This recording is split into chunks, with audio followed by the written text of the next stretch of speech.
નમસ્કાર દોસ્તો, જય શ્રી કૃષ્ણ, રાધે રાધે. તો દોસ્તો, ચલો શરૂ કરીએ. મારું નામ નંદની છે. હું શહેરમાં એક મોટી હોટલમાં વેટ્રેસની નોકરી કરતી હતી. એક દિવસ ત્યાં એક માણસ એની નાની ઉંમરની છોકરીને પોતાની સાથે હોટલમાં લઈને આવ્યો. તે ખૂબ જ અમીર માણસ હતો અને બોલ્યો, "આ લ્યો છોકરી, મારી પત્ની છે." હોટલમાં મારી એક દોસ્ત પણ વેટરની નોકરી કરતી હતી. ખબર નહીં કેમ તે માણસ આવતા જ મારી દોસ્ત અચાનક ગાયબ થઈ ગઈ. હું તેના ઘરે ગઈ, તપાસ કરી કે તે ક્યાં જતી રહી છે, પરંતુ તેના વિશે કોઈને પણ કંઈ ખબર ન હતી. તે માણસ ઘણા દિવસ સુધી હોટલમાં રોકાયેલો, પરંતુ જ્યારે તે પોતાની પત્ની સાથે ત્યાંથી જતો રહ્યો, ત્યાંથી મારી દોસ્ત અચાનક પોતાની નોકરી ઉપર પાછી આવી ગઈ. મેં તેને બહુ પૂછ્યું કે આખરે તું ક્યાં જતી રહી હતી, પરંતુ તેણે મને કંઈ પણ ન બતાવ્યો.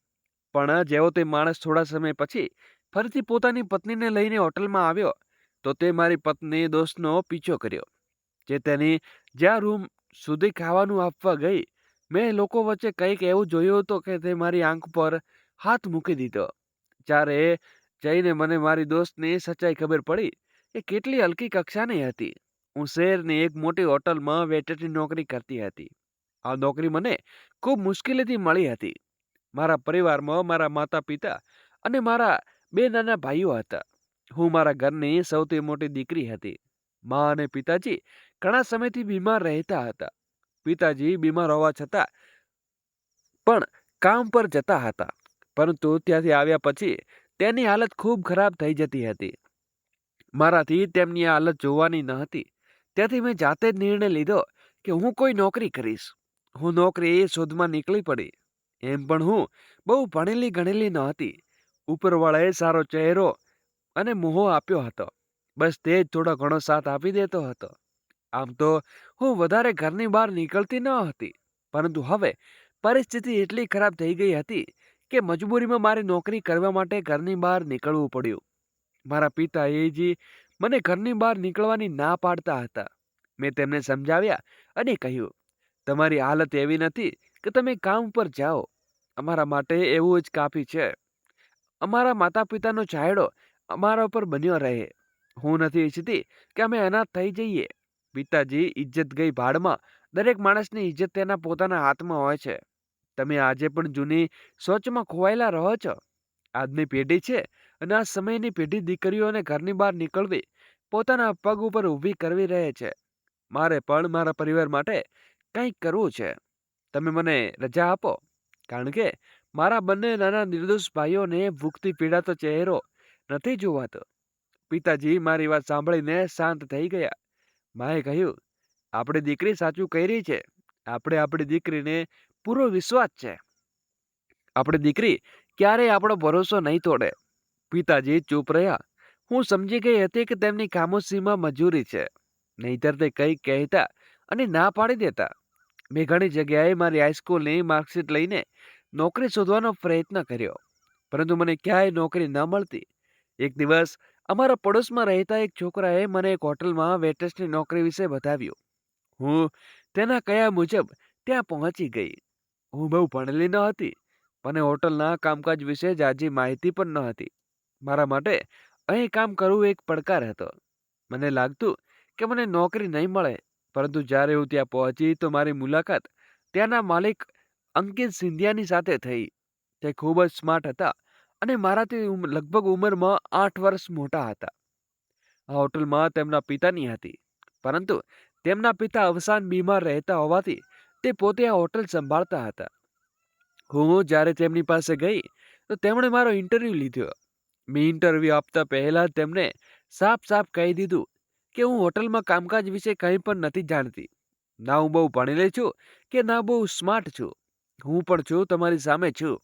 અને મારા ઉપર ભરોસો છે કે જો હું અહીં નોકરી કરીશ તો અહીંના લોકોને કામ કરતા જોઈશ, તો મને કોઈની પાસે કંઈ પણ શીખવાની જરૂર નહીં પડે, બલકે હું બધું જોઈને શીખીશ. તમારી મરજી છે તો તમે મને નોકરી આપવા માંગતા હો તો આપી શકો છો, પરંતુ હું એક ઇજ્જતદાર પરિવારની દીકરી છું. ગરીબ છું, પણ ઇજ્જતની રોટલી ખાતા આવડે છે. અમે ગરીબ લોકો ભૂખ્યા રહેવાનું પસંદ કરીએ છીએ, પરંતુ ક્યારે પોતાની ઇજ્જતનો સોદો નથી કરતા. મારી આ વાત સાંભળીને પહેલા તો અંકિત સર મને ઘણી વાર સુધી જોતા રહ્યા. પછી ખુશ થઈને બોલ્યા, આઈ લવ યોર કોન્ફિડન્સ. મને મારી હોટલ માટે આવા જ લોકોની જરૂર છે, જે પોતાનો આત્મવિશ્વાસ જાળવી રાખે છે અને પૂરા કોન્ફિડન્સ સાથે કામ કરે.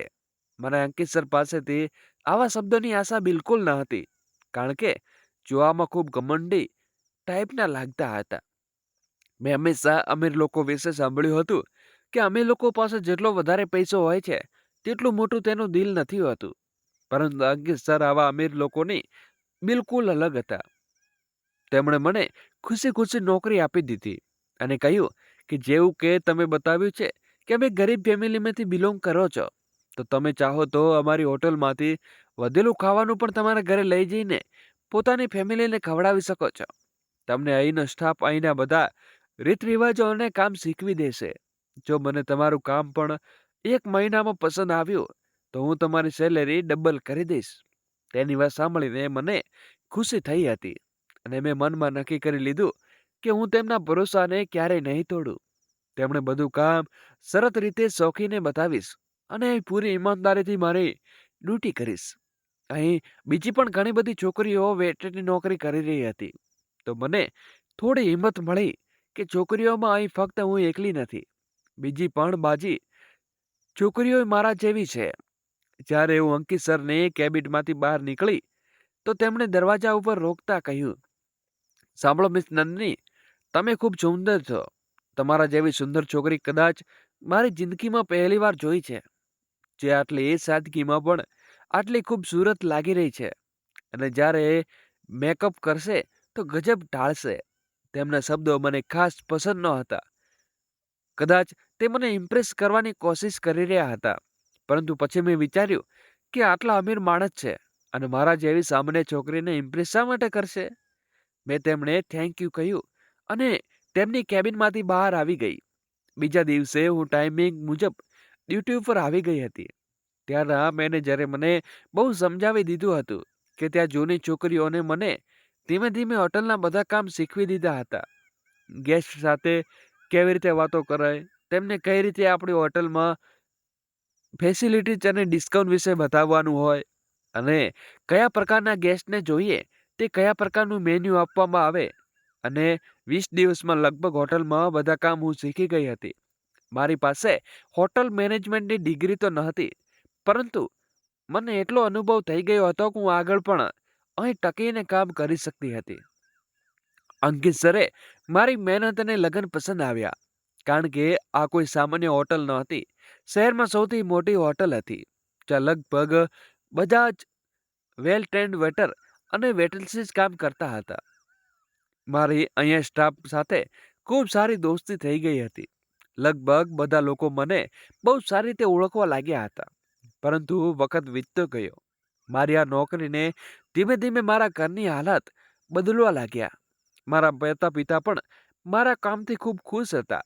તેમને લાગતું કે મને ક્યાંય નોકરી નહીં મળે અને હું ક્યાંય નહીં કોઈ કામ સરખી રીતે કરી શકીશ. પરંતુ જ્યારે આ બધું તેમને સચમાં અલગ થતું તો તેને ખૂબ ખુશ થઈ રહ્યા હતા. મારા બંને ભાઈઓએ એડમિશન માટે પણ સ્કૂલ કરાવી દીધું હતું. અંકિત સરના કહ્યા મુજબ રાત્રે હોટલમાં જે ખાવાનું વધતું તે હું થોડું ખાવાનું પોતાના ઘરે લઈ આવતી અને અમે બધા શાંતિથી બેસીને ખાતા હતા. મા અને પિતાજી સવારમાં પણ ચાલી રહેતા હતા. પિતાજીની તબિયત થોડી સારી હતી તો તેમને ફરી મને ઘરે બેસાડવાની અને કહ્યું, બેટી, મારી સેહત હવે ઠીક થઈ ગઈ છે, હું કામ કરવા લાયક થઈ ગયો છું. પરંતુ મેં તેમને ના પાડી દીધી. તે મજૂર હતા અને હું નહોતી ઈચ્છતી કે તે ફરીથી મજૂરી કરીને પોતાના શરીરને નબળું પાડાવી લે. ઉપરવાળાની દયાથી હવે તો થોડા સમયમાં વ્યવસ્થિત થઈ રહ્યા હતા. માના ચહેરા ઉપર ખુશાલી આવી ગઈ હતી અને અમારા ચહેરામાં ફ્રીજ પણ ખરીદી લીધું હતું અને મારાથી મારી માને હાથથી કપડાં ધોતા ન હતું જોવાતું, તો મેં નવું વોશિંગ મશીન પણ ખરીદી લીધું હતું.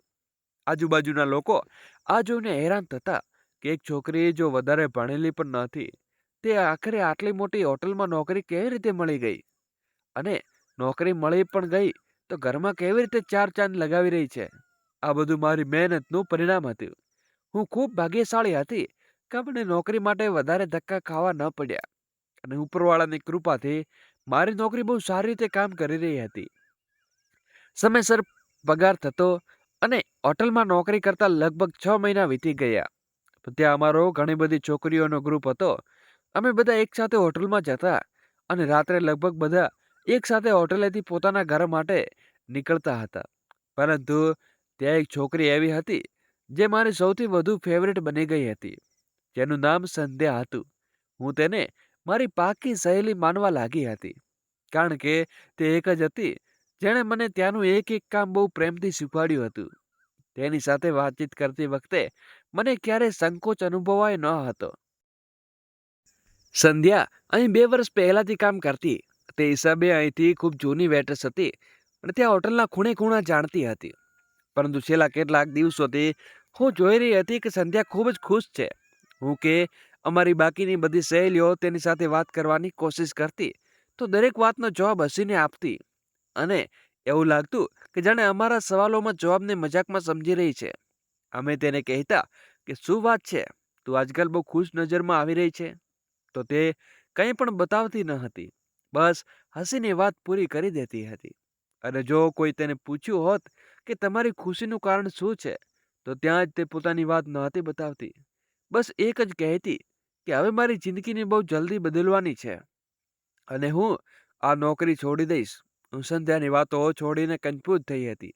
એક દિવસ મેં સંધ્યાને પૂછી લીધું, તું આખરે નોકરી છોડવાની વાત કેમ કરી રહી છે? શું તને કોઈ બીજી નોકરી મળી ગઈ છે કે પછી તને અહીં નોકરી કરવામાં કોઈ તકલીફ થઈ રહી છે? તેણે મને ધ્યાનથી જોઈ અને મારા બંને હાથ પકડીને બોલી, નંદિની, તું નથી જાણતી કે હું મારી જિંદગી ફરીથી શરૂ કરવા જઈ રહી છું. બસ બહુ થયું અહીં કામ કરતા કરતા. તને ખબર છે કે મારી જિંદગીમાં ઘણી બધી ખુશીઓ આવવાની છે અને મારા ખુશ રહેવાનું રાજ પણ આ જ છે. મેં કહ્યું, તારી વાતો સમજાતી નથી.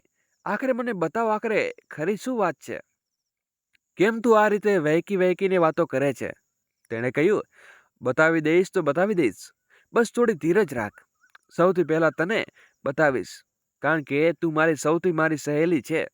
બસ પછી તે દિવસ પછી મેં સંધ્યાને કોઈ પણ સવાલ કરવાના બંધ કરી દીધા, કારણ કે તે વાતો ઓછી અને વખાણ વધારે પૂછતી હતી. અમે લોકો રોજ તેમને પોતાના કામ ઉપર લાગેલા રહ્યા, પરંતુ સંધ્યાની વાતને અજીબ ન હતી. તેની હરકતો પણ હવે કંઈક અજીબ અજીબ થવા લાગી હતી. તે અવારનવાર પોતાના મોબાઈલમાં બીજી રહેતી. જેમ હું તેની નજીક જતી તો ઝાટકાથી મોબાઈલ નીચે કરી લેતી. હું કહેતી કે તું આ શું કરી રહી છે? ડ્યુટીના ટાઈમ ઉપર આપણે મોબાઈલ વાપરવાનો ન જોઈએ. તું જાણે છે ને? સંધ્યા ગભરાઈ જતી અને બોલતી કે ના, હું તો બસ ઘરે વાત કરવાની કોશિશ કરી રહી હતી, પણ મમ્મીને નંબર જ નથી લાગી રહ્યો. ચાલો આગળથી ધ્યાન રાખીશું. મેં અજાણતા તેને સંધ્યા ઉપર નજર રાખવાની કોશિશ કરી લીધી હતી. મને એવું લાગતું કે જાણે તે પોતાની પર્સનલ લાઈફમાં કંઈક ખોટું કરી રહી છે.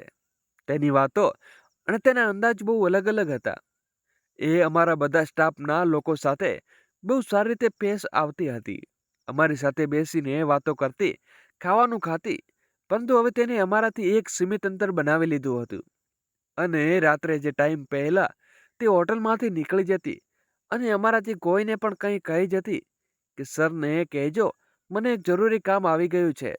આ બધું મને બિલકુલ ઠીક નહોતું લાગી રહ્યું અને મારી દોસ્તને ચિંતા થઈ રહી હતી. ઘણો વખત થયા ગયો, સંધ્યાની હરકતો વધતી ગઈ. મને અચાનક તેની અંદર એક બહુ મોટો લગાવ આવ્યો. તે સંધ્યાને જે હંમેશા હસતી રહેતી હતી અને મુસ્કરાતી રહેતી હતી અને ખુશ રહેતી હતી અને નજરો ક્યાં ખોવાયેલી ખોવાયેલી રહેતી હતી. હવે ખબર નહીં તેને એવું શું થયું છે કે તે ઉદાસ રહેવા લાગી. એક સવારે જેવી હોટલે પહોંચી, જોયું તો સંધ્યા હજુ હોટલ નથી આવી. તે બરાબર 9 વાગ્યા સુધી હોટલ આવી જતી હતી. પણ મેં ત્યાં હાજર બધા લોકોને પૂછ્યું કે સંધ્યા હજુ સુધી કેમ નથી આવી? તો તેમણે તે જ કહ્યું, ખબર નહીં. આજ પહેલાં તો આવું ક્યારે થયું નથી, તો હું ક્યારે લેટ થઈ નથી. હું તો તેનો નંબર ટ્રાય કરવા લાગી, તો પણ તેના નંબર ઉપર રિંગ નહોતી જતી. ત્યારે અચાનક તે મને દરવાજા ઉપર આવતી નજર આવી. મેં તેને જોઈ તો મારા પગ નીચેથી જમીન સરકી ગઈ, કારણ કે તે રોજ હોટલમાં અવારનવાર કપડાં પહેરીને આવતી અને તેના ઘરના કપડાં હતા અને હંમેશા તેને જીન્સ કે ટી પહેરી હતી, પરંતુ ક્યારે તેને સૂટમાં નહોતી જોઈ. આજે પહેલી વાર તેને સૂટ પહેરેલો હતો અને સાથે તેના શૂઝની સ્વીચ બાયો ફૂલ હતી. તેને દુપટ્ટો પણ લીધેલો હતો અને દુપટ્ટો પણ આવી રીતે લીધેલો હતો કે તેને પોતાની જાતને સારી રીતે કવર કરેલી હતી. તે ધીમે ધીમે ચાલતી અંદર તરફ આવી તો મેં તેનો હાથ પકડીને કહ્યું, રોકી લીધીને કહ્યું, સંધ્યા, તને શું થઈ ગયું છે? આજે તું ક્યાં દુનિયામાં આવી છે? તેણે પહેલા તો મને ધ્યાનથી જોઈને પછી ઝટ દઈને બોલી, તને આ વાતથી શું લેવા દેવા છે? મેં કહ્યું, મેં તો બસ એમ જ પૂછી લીધું, કારણ કે તું આ પ્રકારના કપડાં નથી પહેરતી ને. તું તો અવારનવાર કન્ફ્યુઝ કપડામાં જ આવે છે. તેણે નરમાઈથી જવાબ આપ્યો, આટલી વિચાર ન કર નંદની, ક્યારેક માણસની સોચ પણ બદલાઈ જાય છે. હું તો તેનો આ રૂપ જોઈને હેરાન થઈ ગઈ હતી. હવે મોટા ભાગે તે મોબાઈલમાં બીજી રહેવા લાગી હતી. હોટલમાં મેનેજર પણ અંકિતા સરને ઘણીવાર ફરિયાદ કરી ચૂક્યા હતા. તેમણે કહ્યું કે તે પોતાનું કામ સરખી રીતે નથી કરી રહી. જો તેની પરફોર્મન્સ આવી રહી તો તેને જલ્દી જ નોકરીમાંથી કાઢી નાખવામાં આવશે. અને મને ચિંતા હતી કે સંધ્યાને કારણે તે પણ એક મિડલ ક્લાસ ફેમિલીમાં બિલોંગ કરતી હતી અને તેના માટે પણ આ નોકરી બહુ જરૂરી હતી. મેં અંકિત સરને જાતે જઈને ઘણીવાર સમજાવ્યા હતા અને તેમને એ જ કહ્યું હતું કે કદાચ કોઈક વાતથી પરેશાન છે, એટલે પોતાનું ધ્યાન કામથી નથી લગાવી રહી. અંકિત સરે મને કહ્યું કે હું ફક્ત તારી વાતોમાં માનીને તેને છોડી દઉં છું, નહીતર હું તેને ક્યારનો મારી હોટલમાંથી કાઢી મૂકત. મારું તો મગજ ખરાબ થઈ ગયું હતું અને આખરે સંધ્યા થઈ શું થઈ ગયું છે? હું તેની સાથે વાત કરવાની કોશિશ કરતી તો હવે તે મારાથી દૂર રહેવા લાગી હતી. એવું લાગતું કે જાણે મારા સવાલોથી બચી રહી છે.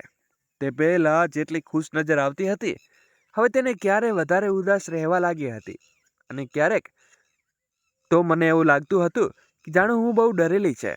તેના સ્ટાફના છોકરાઓ સાથે વાતચીત કરવાનું પણ છોડી દીધું હતું. તે અવારનવાર શાંત રહેતી અને બસ પોતાના કામમાં ધ્યાન આપતી હતી. એકવાર તો તેણે વગર ખબરે જ મારી સાથે ઝઘડો કરવાનું શરૂ કરી દીધું. જ્યારે મારી સાથે વાળી વેટ્રેસની બર્થડે હતો, અમે તેની બર્થડે સેલિબ્રિટીનો પ્લાન બનાવ્યો. અમે વિચાર્યું કે અમે છોકરીને અમારી સાથે તરફથી સરપ્રાઈઝ આપીએ. મેં વિચાર્યું કે સંધ્યા સાથે હું વાત કરીશ અને સંધ્યાને આ વિશે બતાવીશ. જ્યારે મેં સંધ્યાને આ વિશે બતાવ્યું તો મારી વાત સાંભળીને તેને કોઈ રિએક્ટ ન કર્યું. તેના ખભા ઉપર હાથ રાખ્યો અને કહ્યું, સંધ્યા, મને એવું કેમ લાગી રહ્યું છે કે તું બહુ વધારે પરેશાન છે? મેં પોતાનો ગેટઅપ અને ચેન્જ કરી લીધો અને તું બધાની અલગ રહે છે, શાંત રહે છે. હું તારી પરેશાની જાણવા માંગુ છું. તેનાથી નોર્મલ વાત કરી રહી હતી ને અચાનક તેને જોરથી ધક્કો માર્યો અને બોલી, તું કેમ હંમેશા મારી પાછળ પડી રહે છે? તું અહીં કામ કરવાવાળી એક સામાન્ય છોકરી છે, એની માલિકન નથી, જે હંમેશા મારા ઉપર નજર રાખે છે. મેં કહ્યું, સંધ્યા, સિલેક્ટ થઈ જા. મેં એવું કંઈ નથી કહી દીધું જે તને ખરાબ લાગી રહ્યું છે. મેં કહેવા લાગી છે કે ના, હું જોઈ રહી છું તે મારી દરેક હરકત પર નજર રાખે છે. આખરે તું મારી પાસેથી શું ઈચ્છે છે? વારંવાર મારી પાસે આવતી ને મારી સાથે વાતો કરવાની કોશિશ કરે છે. મને નથી લાગી કે તારી વાતમાં કોઈ મને સાથ વાત ન કરવી. હું કામ કરું છું, મારી મજબૂરી છે, નહીંતર હું તમારા માટે કોઈને મોઢું પણ જોવા નથી માંગતી. મેં કહ્યું, સંધ્યા, શું મેં બધા આટલા ખરાબ થઈ ગયા? ખાસ કરીને હું તો તારી દોસ્ત છું. મને તારી બેસ્ટ ફ્રેન્ડ માનતી હતી ને. તો પછી તને શું થઈ ગયું છે? ભૂલી ગઈ તું આપણી દોસ્તીને? પૂરી કરી દીધી એને દોસ્તી? તેની આંખોમાં આંસુ ગઈ ગયા. તેણે ગુસ્સાભર્યા અંદાજમાં કહ્યું, હા, મેં ખતમ કરી દીધી દોસ્તી. મને તારી સાથે કોઈ નથી રાખવી અને આવી દોસ્તની બિલકુલ જરૂર નથી જે 24 કલાક મારા ઉપર ચહેરા પહેરી દે. હું તેની વાત સાંભળીને શાંત થઈ ગઈ અને પછી તેની લાઈફમાં ઇન્ટરફિયર કરવાનું બંધ કરી દીધું. મને લાગતું કે ખોટા રસ્તે ભટકી ગઈ છે. તેણે સાચા રસ્તે લાવવા માટે આપણે તેનો સાથ આપવો જોઈએ, પરંતુ તે સમયે પણ નહોતી ઈચ્છતી કે પોતાની કોઈ વાત અમારી સાથે શેર કરે. ખાસ કરીને મારી સાથે શેર. ખબર નહીં તેને શું થઈ ગયું હતું. હાલમાં એ વાતનો મારા મગજમારા પર વધારે સવાર ન કરી અને મને અહીં કામ કરવાનો ઘણો સમય થઈ ગયો હતો. હું ખુશ હતી અને મારી ફેમિલી પણ ખુશ હતી. અને હવે હું સંધ્યાની દૂર રહેવા લાગી હતી, કારણ કે મારા અંતર જાળવી રાખવા રાખ્યું. એક દિવસ સંધ્યાનો સમય અને વરસાદની મોસમ હતી. હું રિસેપ્શનિસ્ટ પાસે બેસીને ચા પી રહી હતી. ત્યારે એક માણસ એક નાની ઉંમરની છોકરીને હોટલમાં વિઝિટ કરવા આવ્યો. તે છોકરી એક દુલ્હન બની હતી. એ રીતે સજી સજીને આવી હતી. તેને જોઈને એવું લાગતું હતું જાણે આ લોકોના લગ્ન ગઈકાલે જ કે પરમ દિવસે થયા જ છે. તે લોકોએ હોટલનો સૌથી વીઆઈપી રૂમ દાખલ બુક કર્યો. તે અમારી હોટલનો સૌથી સારી સુવિધા અપનાવી હતી. વેટર તેમનો સામાન લઈને તેને રૂમ સુધી પહોંચાડવા માટે જતો રહ્યો અને તેને તેમનો રૂમ નંબર 106ની ચાવી આપી દેવામાં આવી અને બધી બુકિંગ સિસ્ટમો એડમિન્સ અને ખન્ના નામે થયું હતું. વરસાદના લીધે આજે અમારી હોટલમાં વધારે ગેસ્ટ ન હતા અને જ્યારે આ કપલ અહીં આવ્યો તમે પોતાનું કામ પર લગાવવાનું શરૂ કરી દીધું. સંધ્યા આ સમય બાકીના રૂમમાં સર્વિસ આપવા માટે ગયેલી હતી. આ કપલ પોતાના રૂમમાં જઈ ચૂક્યું હતું. 1 કલાક પછી અમારે રૂમ નંબર 106માં ખાવાનું મોકલવાનું હતું. તો આ કામ સંધ્યાને આપવામાં આવ્યું. તેણે ગેસ્ટનો સિલેક્ટ કરેલો મેન્યુ તૈયાર કર્યો અને ખાવાનું લઈને 106 રૂમ તરફ જતી રહી.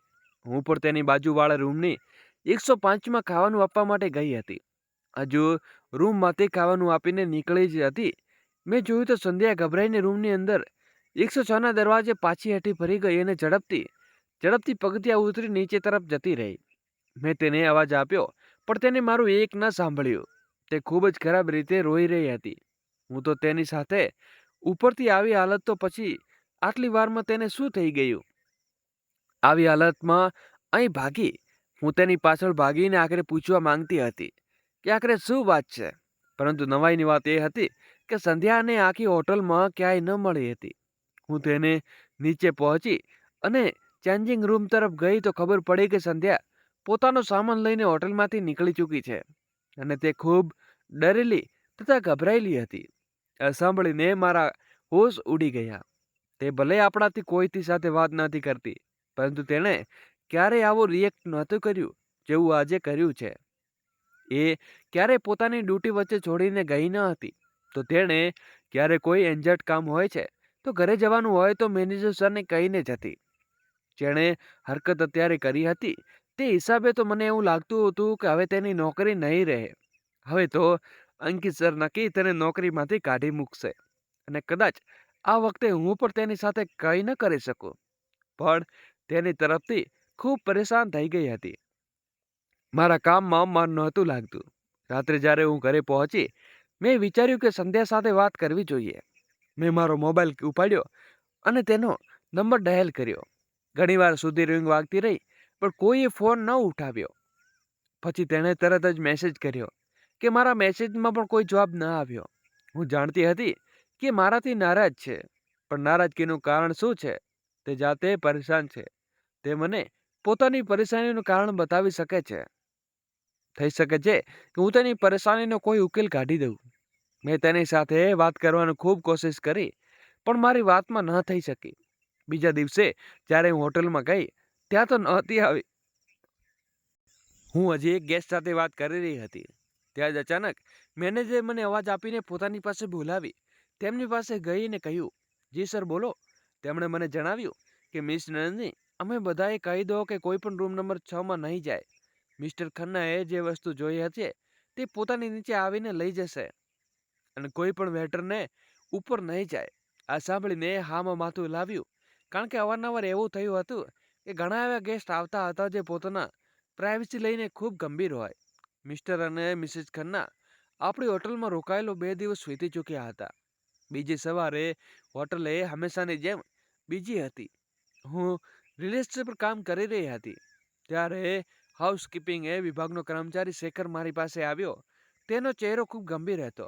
તેને મારી તરફ જોતા કહ્યું, મેડમ, મારે તમારી સાથે એક જરૂરી વાત કરવી છે. મેં કહ્યું, હા બતાવ, શું વાત છે? શેખરે આમ તેમ જોઈને પછી લીધેલી ધીમેથી બોલ્યો, રૂમ નંબર 106 વાળા ગેસ્ટ વિશે, એટલે કે મિસ્ટર ખન્નાનો રૂમ. મેં કહ્યું, તો તે બોલ્યો, મેડમ, રાત્રે લગભગ 2 વાગ્યાના સમયથી હોટલની બહાર ગયા હતા. મેં કહ્યું, તો તેમને કઈ મોટી વાત છે, તેમનું કોઈ જરૂરી કામ હશે. શેખરે કહ્યું, મેડમ, પણ તેમના કપડાં ભીની માટે લાગેલી હતી. તેના ખન્ના ઉચકતા કહ્યું, કદાચ તે ક્યાંક પડી ગયા હશે. શેખર, તું કેવા પ્રકારની વાતો કરે છે? આપણે અહીં આપણી નોકરી કરવા આવ્યા છીએ, કેસ્ટ પર નજર રાખવા માટે નહીં. મારી વાત સાંભળીને શેખર થોડીવાર માટે શાંત થઈ ગયા અને પછી બોલ્યા, મેડમ, આ માણસ મને સારો નથી લાગતો. કારણ કે જ્યારે આ માણસે રૂમના નાસ્તો મંગાવ્યો તો હું નાસ્તો લઈને ગયો તો હું દરવાજે નોક કરી રહ્યો હતો.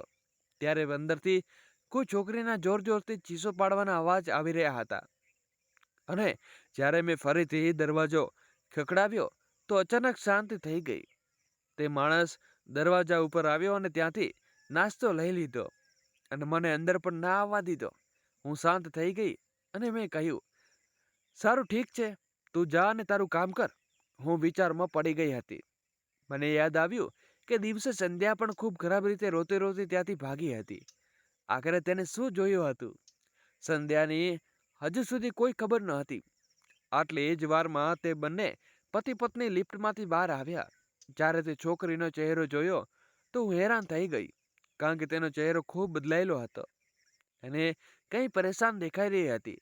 તેની આંખો હવે સૂજી ગયેલી હતી, જેને આખી રાત રોતી રોતી હોય. તે છોકરી એક નજર મારી તરફ જોયું. મને તેની આંખો જોઈને એવું લાગતું જાણે મારી પાસે મદદની ગુરા લગાવી રહી હોય, જાણે તે કંઈક કહેવા માંગતી હોય પણ તે કહી ન શકતી હોય. તેના પતિ તેનો હાથ પકડ્યો અને તેને લઈને બહાર જતો રહ્યો. તે લોકોને પોતાની ગાડીમાં બેસી ન જાણે ક્યાં ચાલ્યા ગયા. સાંજે હું વહેલી ઘરે ગઈ. મેં નક્કી કર્યું કે હું સંધ્યા સાથે વાત કરીશ. આખરે તને શું થયું છે? આખરે આ બધું શું છે? શા માટે તેને બંને પતિ પત્ની જોઈને ત્યાંથી ભાગી ગઈ? અને એવું તે શું જોઈ લીધું? શેખરે મને બતાવી રહ્યો હતો. શું એ બધું સાચું હતું? શું તે સંકેત કોઈની ચીજ સાંભળી હતી? થઈ શકે સંધ્યા કોઈ વાતથી ડરી ગઈ હોય. સંધ્યાને મળવા માટે તેના ઘરે ગઈ. તેણે મને માતા સાથે મુલાકાત કરી અને કહ્યું કે મારે સંધ્યાને મળવું છે. તે ક્યાં છે? શું તે પોતાના રૂમમાં છે? તેણે કહ્યું, ના બેટા, તે બસ એક દિવસ હોટલને અહીં આવી હતી અને તે પોતાનો બધો સામાન લીધો અહીંથી જતી રહી. ખબર નહીં સંધ્યા કે પોતાની જિંદગીમાં શું ફરતી હશે. સંધ્યાની માતાની વાત સાંભળીને મને એક જોરદાર ઝટકો લાગ્યો. એનો અર્થ એ હતો કે જે કંઈ હું સંધ્યા વિશે અનુભવતી રહી હતી એવું તેની માતા પણ અનુભવી રહ્યા છે.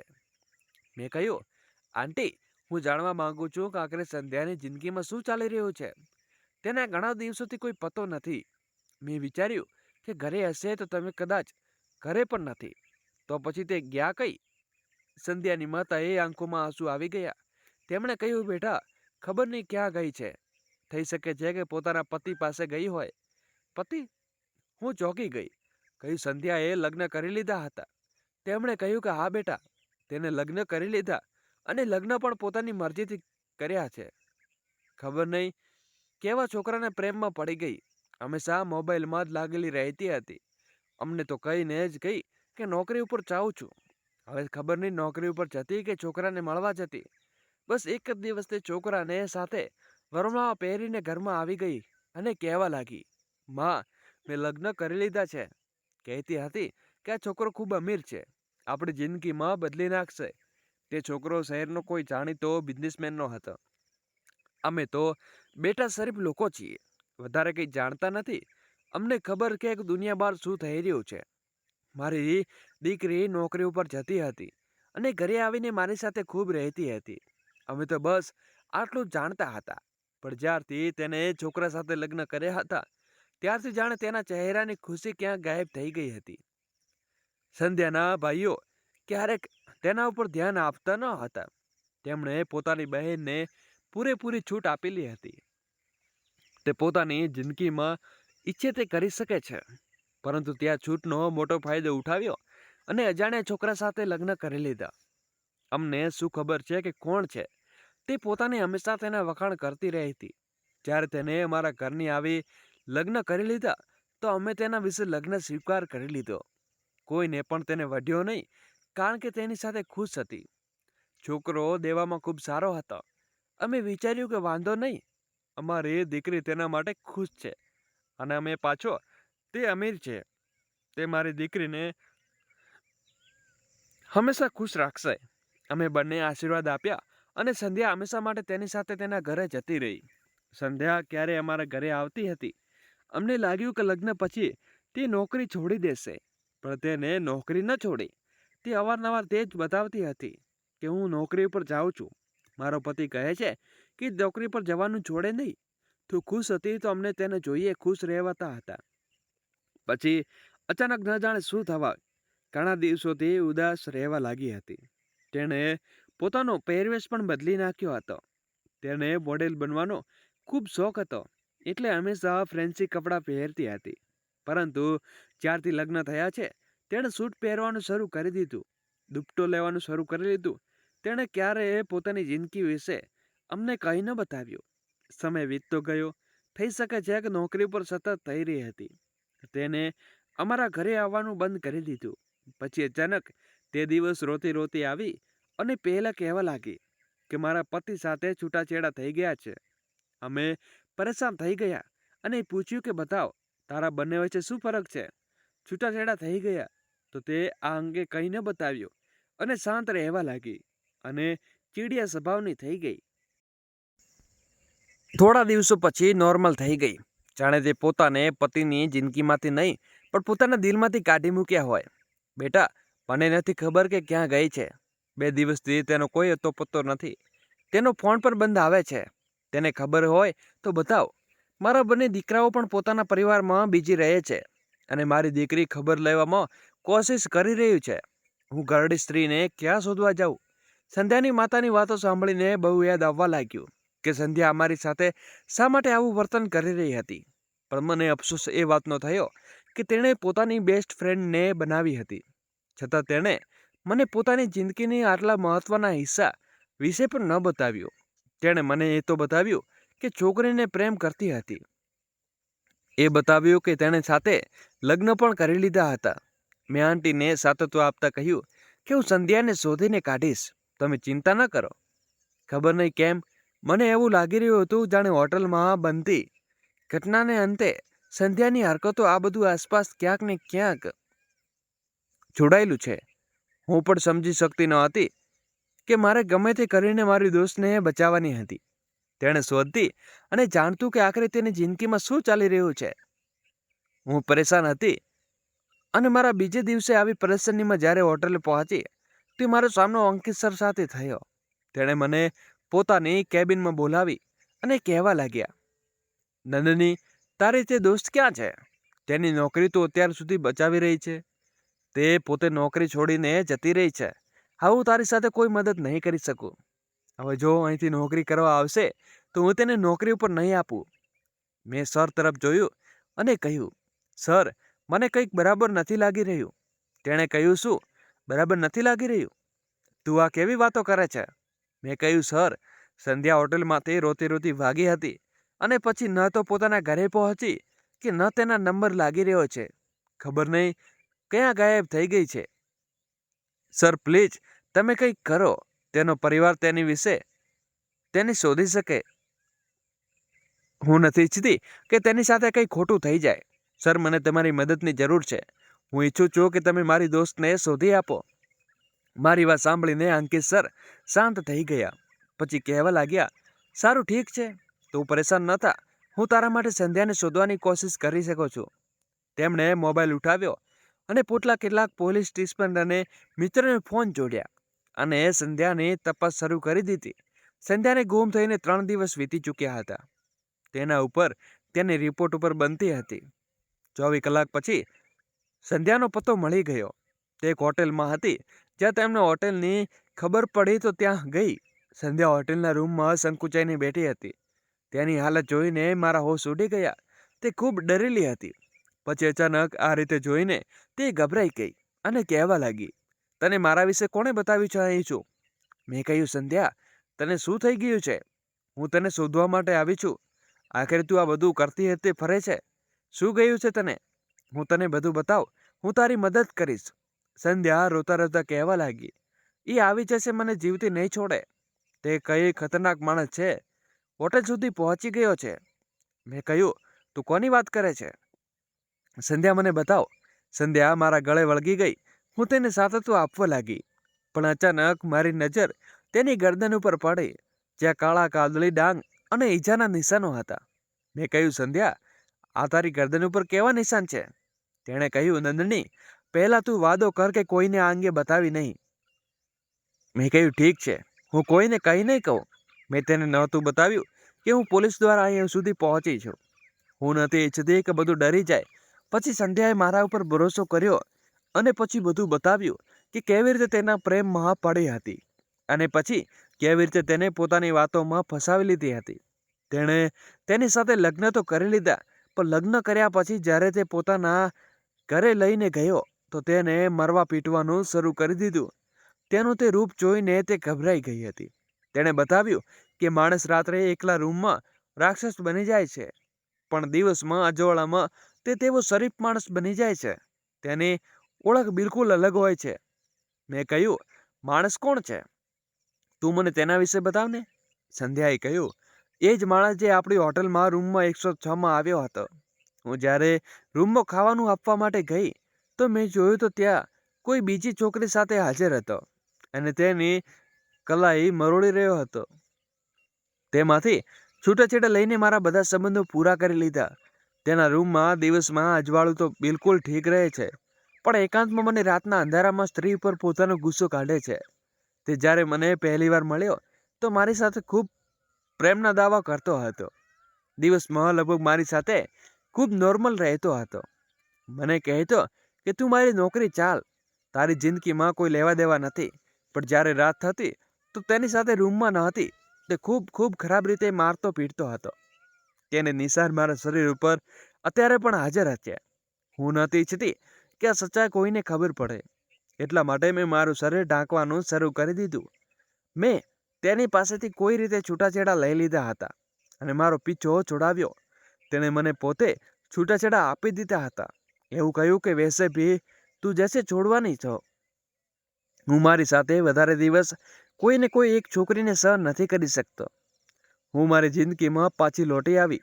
ભલે તું ખોવાયેલી રહેતી હતી, પરેશાન રહેતી હતી અને વિચારી રહેતી કે મારી જિંદગી એ માણસે બરબાદ કરી દીધી છે જેને હું પ્રેમ કરતી હતી. મેં બધું ભૂલવાની કોશિશ કરી, પણ તે દિવસે ત્યાં તેને હોટલમાં જઈને મને બંધ ફરિયાદે આવી ગયું. હવે તે નવી છોકરીને ટાર્ગેટ બનાવી રહ્યો છે. પછી ત્યાં બરબાદ થઈને મારી મારપીટ છોડી દેશે. પછી કોઈ નવી દીકરીને શોધશે. સંધ્યાની વાતો સાંભળીને મારા પગ નીચેથી જમીન સરકી ગઈ. મેં કહ્યું, સંધ્યા, જો એવી વાત હતી તો પોલીસે તેના વિરુદ્ધ ક્લાઇમેટ કેમ ન કરી? સંધ્યાએ રોતા રોતા કહ્યું, હું એવું ન કરી શકું. તે ખૂબ અમીર માણસ છે અને તેની ઓળખાણ ખૂબ દૂર દૂર સુધી છે. પોલીસથી પણ નથી ડરતો. મારા પહેલા ન જાણે કેટલી છોકરીઓ સાથે તે આ રીતે બંધ કરી ચૂક્યો છે. તે એક દાનવ છે, એક માણસ છે કે પોતાની મગજથી સોજો નથી. તે દુનિયાની સાથે ખૂબ શરીફ ને સારો બને છે, પણ તેની હકીકત કંઈક અલગ છે. બંધ રૂમમાં દેખાય છે, પરંતુ વાત એ છે કે અમારી સાથે હોટલે ચાલ. તે રોવા લાગી અને વિનંતીઓ કરવા લાગી, કારણ કે એ ખૂબ ડરપોક છોકરી હતી. તેની સચ્ચાઈ દુનિયા સામે લાવવા નથી માંગતી. તેને કહ્યું, એવું નથી કરી શકતી, પ્લીઝ. હું તેને સામનો નથી કરી શકતી. હું જાણું છું કે મને એકલી જોશે તો ફરીથી મારા હાથ ઉઘડશે. મેં સંધ્યાને ખૂબ સમજાવી અને કહ્યું કે આવા લોકોને અંજામ તેણે તેમની સજા સુધી પહોંચાડવાનો હોય છે. મારી જિંદગી બરબાદ કરી લીધી. તું શાંત રહીને કોઈને કંઈ બતાવ્યું ના, પણ તું ઈચ્છે છે કે તે મારી જેમ બાકીની છોકરીઓ પણ જિંદગી બરબાદ થાય છે. મારી વાત સાંભળીને તે શાંત રહી. તેણે કોઈ જવાબ ના આપ્યો. બસ થોડી વાર પછી તે બોલાવી ન હોય તો હું એવું નથી ઈચ્છતી. હું નથી ઈચ્છતી કે મારા પગ વીતી તે છોકરીને વીતે. મેં કહ્યું, તો પછી તારે અવાજ ઉઠાવવો પડશે ને. તારે અત્યારે સામે લડવું પડશે. આખરે તું આમ ક્યાં સુધી તેના વિશે ડરતી રહેશે? મારી સાથે હોટેલ સુધી પહોંચી હતી, પણ પોલીસવાળા સંધ્યાની સામે નહોતા આવ્યા, કારણ કે જાણતા હતા કે સંધ્યા ડરી રહી છે. પણ પોલીસ પોતાના કાનોથી બધું સાંભળી ચૂકી હતી. બધી સચ્ચાઈ અંકિત સામે સરી રહી હતી અને તેમણે એ પણ કહ્યું હતું કે અમે સંધ્યાને ન્યાય અપાવીશું. અમે તેની મદદ જરૂર કરીશું. તે માણસ અમીર હોટલમાં જ હાજર હતો. ખબર નહીં, પોલીસે ત્યાં પહોંચતા જ પહેલા તેને ત્યાંથી નીકળી ચૂક્યો હતો. સાથે તેને છોકરીઓની સાથે લઈ ગયો હતો. તેની સાથે પત્ની બનીને અમારી હોટલમાં રોકાયેલી હતી અને અમારી પાસે એક બીજો સાક્ષી હતો, શેખર. તેણે પોતાના રૂમમાંથી આવતી ચીસોનો અવાજ સાંભળ્યો હતો. જ્યારે તે અમે હોટલમાં પહોંચ્યો તો 5 મિનિટ પહેલાં તેણે હોટલમાંથી એક ચેક આઉન્સ કર્યું હતું. પોલીસે તે માણસને શોધવાનું શરૂ કરી દીધું. અમારી પાસે જેટલી પણ ડિટેલ્સ હતી તે બધી ખોટી હતી. તેનું અસલી નામ કંઈક બીજું જ હતું. તેણે સંધ્યાને પોતાનું નામ અંકુશ અમન બતાવ્યું હતું. અમારી હોટેલમાં વિક્રમ ખન્ના નામે રોકાયો હતો. પોલીસે કન્ફ્યુઝ થઈ ગઈ હતી કે ગમે તેમ કરીને આ માણસને પકડવાનો માંગતી હતી, કારણ કે અંકિત સરે ઓર્ડર આપી દીધા હતા કે આ માણસને સજા થવી જોઈએ અને આ માણસ હવે પકડાવવો જ જોઈએ.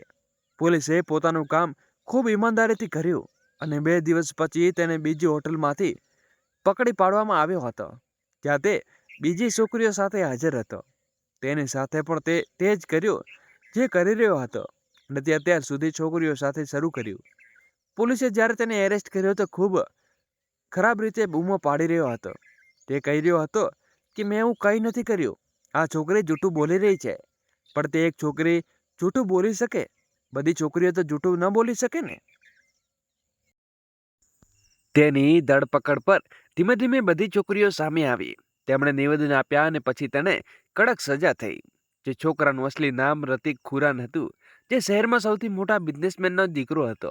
જ્યાં તેમને આ વાત ખબર પડી તો સામે આવ્યા તો તેમણે બતાવ્યું કે મારો દીકરો માનસિક રીતે પાગલ છે. ખબર નહીં તેની સાથે આ બધું કેવી રીતે થયું. તેણે છોકરીઓ સાથે આ બધું કરવાનું બંધ શરૂ કર્યું. અમે બધા તો આ વાત પર નહોતા જાણતા, પણ જે થયું એ ખૂબ ખોટું હતું. અમે અમારા દીકરાને નહીં બચાવીએ. બધા પુરાવા અને સાક્ષીઓ મુજબ રિતિક ખુરાને જેલ થઈ ગઈ. સંધ્યા અને બાકીની બધી છોકરીઓને ન્યાય મળ્યો ગયો, જેમણે પોતાના શરીરની કુરબાની આપી હતી. સાથે જ એક માણસ બીજો હતો જેણે અમારી મદદ કરી, અને તે માણસ બીજો કોઈ નહીં, અંકિત સર હતા. તેમની વજહથી આ બધું થયું હતું. કદાચ હું એ સંધ્યાને મળીને રાક્ષસને પકડી ન શક્યા હોત, અથવા તો તે પોતાના પૈસાની તાકાતથી બચી નીકળ્યો હોત. અંકિત સરે આપણો ખૂબ સાથ આપ્યો હતો. સમય વીતતો ગયો. અમે અમારી હોટલમાં આવ્યા. લોકોના આવવા ઉપર બિલકુલ રોક લગાવી દીધી. જેને ફેક આઈડી અને ખોટા નામે હોટલને રોકાતા હતા, કારણ કે અમે અમારી હોટલનું નામ ખરાબ કરવા નહોતા માંગતા. એવા ઘણા હોટેલ હતા જ્યાં રિતેશ ખુરાનની છોકરીઓએ લઈ જઈને પોતાની ઓળખ બદલીને તેની સાથે અને પોતાના પ્રશંસાનો ગુસ્સો કાઢતો હતો. પણ એવું નહોતું થવાનું. અંકિત સરે કહ્યું, આ બધું તમારી વજહથી થયું છે અને તમે સંધ્યા વિશે બતાવ્યું. તે સંધ્યાએ શોધવાની કોશિશ કરી.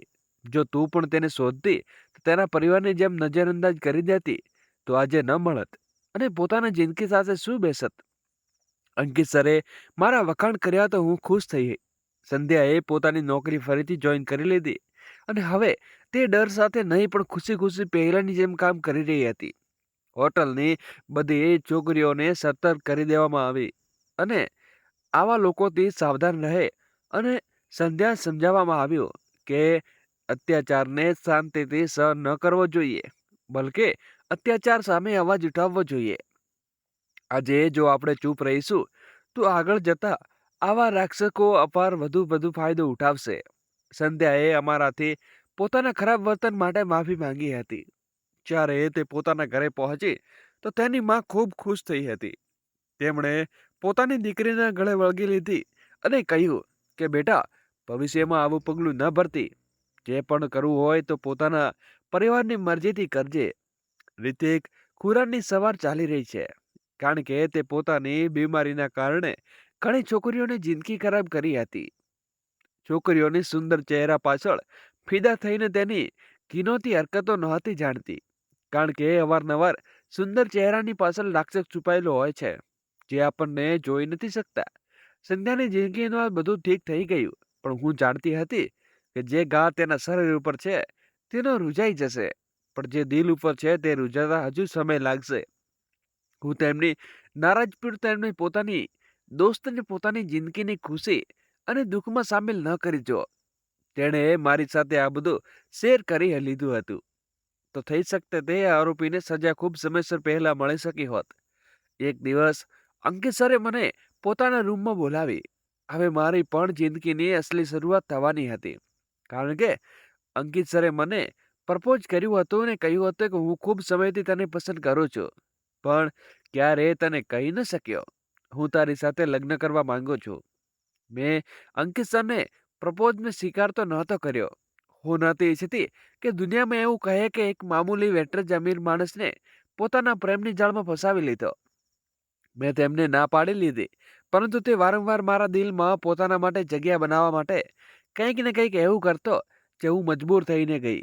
એ મારા ઘરે ગયા, તેમણે મારા પરિવારને મનાવ્યા અને મારા પેરેન્ટ્સને ખૂબ ઇમ્પ્રેસ કર્યા, જેનાથી હું મજબૂર બની ગયું તેની સાથે લગ્ન કરવા માટે. અને આજે મારા તેમના સાથે લગ્ન થઈ ચૂક્યા હોત. હું તેમની પત્ની છું અને હું આજે પણ મારા પતિની હોટલમાં વેટરની નોકરી કરું છું, કારણ કે મને આ નોકરી પસંદ છે અને હું ક્યારેય આવી ઓકાત નથી ભૂલતી. માણસ ક્યારેય પોતાના સારા દિવસો આવ્યા જ પછી ખરાબ દિવસોને ભૂલવા ન જોઈએ. મિત્રો, આશા રાખું છું કે તમને અમારી આ વાર્તા પસંદ આવી હશે. વાર્તા પસંદ આવી હોય તો પ્લીઝ વિડીયોને લાઈક કરી, ચેનલને પર નવા છો તો ચેનલને સબસ્ક્રાઇબ કરો અને હા, નોટિફિકેશન બેલને જરૂર દબાવી દેજો, જેથી આગળની અપડેટ સૌથી પહેલા તમને મળે. જય શ્રી કૃષ્ણ. રાધે રાધે. ફરી મળીશું નવી વાર્તા સાથે.